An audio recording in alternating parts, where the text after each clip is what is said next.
In fact, segment tonight, President Obama held a press conference earlier today with Canadian Prime Minister Justin Trudeau. The president was asked about Donald Trump.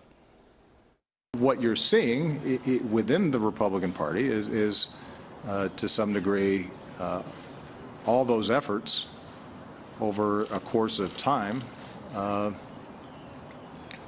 creating an environment where somebody like a Donald Trump can thrive. But what I'm not going to do is to validate some notion that the Republican crack-up that's been taking place is a consequence of actions that I've taken. That was the slowest soundbite I have ever seen in my entire life. Joining us now, Boston, Marianne Marsh, here in New York City, Andrea Tanteros. So I don't think the president's ever going to cop to the fact that we live in a polarized country, and he's responsible for much of that polarization. Out of the polarization rises one Donald Trump, correct? Correct. But I have to agree with the president on this one. He didn't cause the rift in the Republican Party. In fact, the Republican Party establishment handed Obama 4 more years by nominating not one, but 2 candidates who weren't able to beat him, the last one being Mitt Romney. Now they're elevating Romney again, and it's only helping Donald Trump. So Obama's right. He didn't cause this. He's the beneficiary of the establishment. I think he caused it in the sense that he implanted, Marianne, in the minds of conservative Americans an anger. They don't like him. They don't like what he's done. There isn't anything they like about him. And that anger is reflected by Donald Trump. True, but no one has ever won the White House running against Barack Obama. And that's pretty much what Donald Trump's trying to do right now, because Hillary Clinton is Obama's proxy.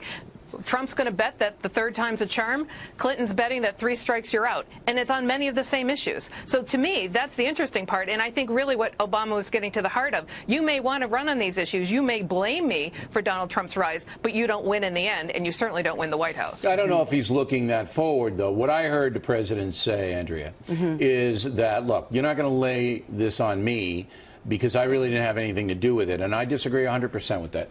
If you had had a mainstream Democrat president, say a Bill Clinton, who I believe was kind of mainstream, you wouldn't have the unbelievable anger that you do have on the part of the conservatives who don't think that the Republican hierarchy is angry enough against President Obama. I think that they are angry at President Obama. That's the one thing that Republicans can agree on.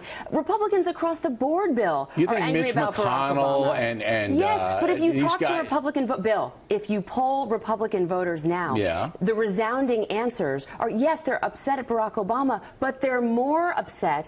That's because the establishment didn't do enough against Obama, don't you see? Yes, then whose fault is that? It's the establishment's fault. Exactly, that's my point. But it's all driven, the common denominator is Barack Obama, Marianne. He's the common, that's where you start, ground zero.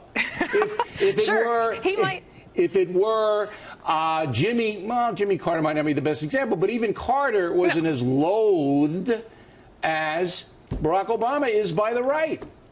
He has been the Republicans' target for 8 solid years. And to what end? Instead, they end up with Donald Trump, who nobody in the Republican establishment wants as their nominee. They put a process together because they thought Romney was going to win that was going to favor him in his reelection. Instead, they have a process now that can't stop Donald Trump, and they created Donald Trump. So you reap what you sow. I don't think the Republican Party recreated him.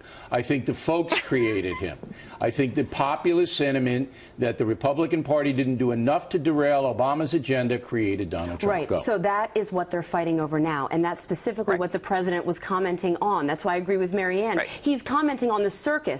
The circus is the establishment Republican versus the Republicans, the blue-collar and middle-class Americans who feel that they've been left behind not just by the right, but by the left. These are the Republicans who did trade deals and were cozying up to folks in Davos. Then you have the Democrats who are in bed with the Latino caucus, taking jobs away from manufacturing and construction. And that bears out in the polls. That is the big vote, that crossover appeal. 53%, according to the Wall Street Journal, Donald Trump is garnering with these blue-collar voters. I mean, that's why the president addressed them by name. You're giving a lot of micro-analysis to... Because that's how I do.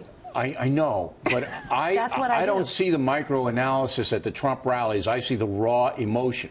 And let me put this out to you. The guy who has been consistently against Barack Obama has been Ted Cruz, all right? And he is the most militant anti-Obama senator by far, all right? He then, if you ladies are telling me the truth, he should be the leader. But he isn't, because the emotion has all gathered around Trump, Marianne. Because Trump is the avenger. Cruz is the intellectual. I don't like him. Here's what we got to back the Constitution. But Trump's, the guy is this, Hillary's that. And that's what they want to punish. That's what they want to do. And it's because of President Obama. Trump is the outsider, and that's what they want. They've seen Cruz as a failed senator for their cause. He can stand there and filibuster all day long, and he still doesn't win. He's not a winner in their eyes. Right. Donald Trump has been able to present himself as one over many years now, over many different platforms. It's easy to present yourself as a winner if you haven't been in the arena, and I'll point to Ben Carson as an outsider who didn't get traction because Carson didn't feel the burn, okay? He didn't feel the anger that Trump feels. Trump is ahead because he is reflecting the anger. It's not about policy. Right. It's about anger.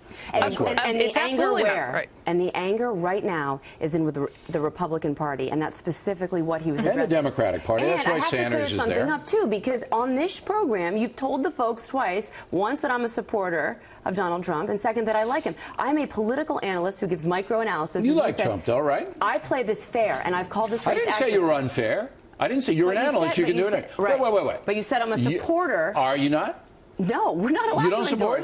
No. You don't support Trump? No, I don't. No? I analyze every candidate fairly, and I criticize them. Didn't say you didn't. You can still, no spin zone here. You can still be a supporter and analyze other people fairly. No. You're not. He's going to be brokenhearted. He thought you were. He's wrong. I thought you made that pledge. No. Were you done? I don't make it. See, you got to give the folks the facts, Bill. All right. I call this race fairly. I analyze all the candidates fairly. I don't support anybody, so I can do my job. And we know Marianne Marsh is not a supporter. We know that. Not a chance. But I do call it fairly. I think you're both fair. If I didn't think you're fair, I wouldn't have you ladies on the program. Simple as that. And we should mention that Ms. Andrea has a new book coming out in April entitled Tied Up in Knots: How Getting What We Wanted Made Women Miserable. Wow. I'll tell you more about that as the publishing day comes closer.